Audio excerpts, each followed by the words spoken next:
Bukti berjodoh sejak lahir. Pasutri ini lahir di tanggal yang sama, rumah sakit hingga dokter bersama. Seperti pepatah menyebut bahwa setiap orang sudah punya jodoh sejak dalam kandungan. Mungkin itulah pula yang dialami oleh pasangan suami istri ini. Pasalnya Pasutri ini berjodoh sejak lahir. Mereka lahir di bulan, tahun yang sama, bahkan di rumah sakit dan dokter yang sama. Kisah ini viral dibagikan akun TikTok Auliani Bismi. Dikutip tribunjabar.id, Minggu, 22 September 2024. Ia tak menyangka suami yang menikahinya itu memiliki identitas yang hampir sama dengannya. Di mana tanggal lahir, bulan, tahun, rumah sakit bahkan dokter yang menangani saat mereka lahir, sama. Diketahui sang wanita bernama Auliani Bismi. Adapun sang suami bernama Aditya Aji Asmoro.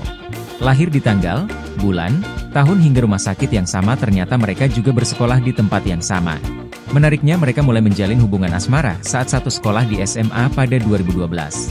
Saat menjalin hubungan, Auliani belum mengetahui latar belakang Aditya.